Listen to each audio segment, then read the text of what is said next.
Good morning and welcome to a new video. It's like 30 degrees and we're still in the UK.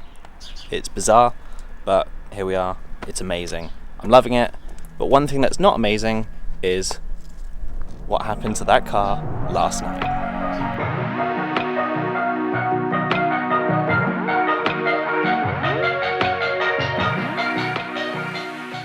Unfortunately, last night on my way home, in the middle of a massive thunder and lightning storm, I hit torrential downpour, which meant I hit a tree.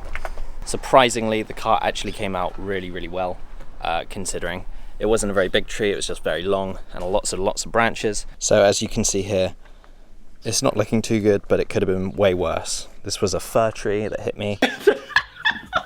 That's true. This has been pushed in quite far and obviously is smashed, but still works. A branch came straight through here on impact and the lights were up. Went straight through down into the radiator, but missed it just and hit the fan instead, but has obviously knocked that. This is also way more bent. I've managed to bend this back this morning. Got a dent here, which can probably be pushed out. But apart from that, I'm seeing no problems. This doesn't line up anymore though, unfortunate. So the branch came through here and missed this, but went straight into the fan. It's cracked a bit up here. Got a piece missing. Oh. Well, clearly not everything was okay. Weirdly, the next day, it started up fine after a couple hours. In the morning it didn't, but then tried it later on and it did, so success. Unfortunately though, this has left me with a problem. Even though the car starts, it cannot go in the night because I've got an indicator missing, a side light, and the entire headlight won't stay up. And the Audi, which normally is the car I'd use, has got its own problems.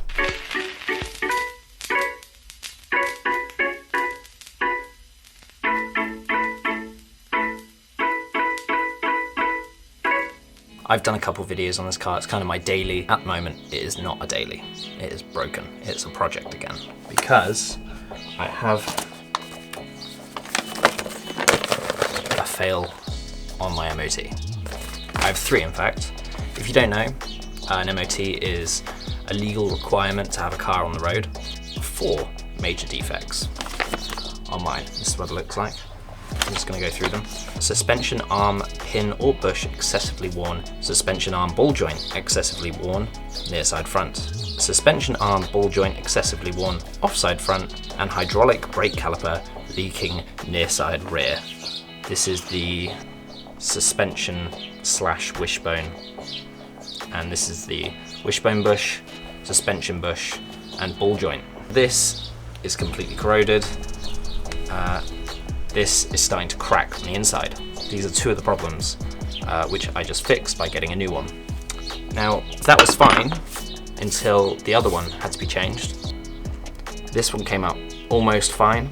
The other one, however, ended up pulling out the sleeve around it that sits inside the hub, which is a big problem because now that sleeve is half out, you can't get it fully out because the drive shaft is in the way.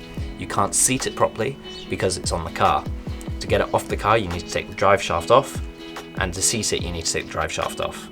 We went to take the drive shaft off, it will not come off. It's seized on, and the hub nut that holds it is a 17mm hex, which is almost impossible to undo. It's a crazy amount of effort, and ours will not move, no matter how big the bar. So now I'm stuck with a car that I can't drive, and I can't fix. So we're looking at all options, including replacing the whole lot on the left-hand side. Thank you so much for watching. Subscribe if you haven't. Lots of videos on the Mazda, the Audi, and there's going to be news on this project car very soon. So stay tuned for that. Like the video, share it around, and if you didn't like it, don't dislike it. Bye!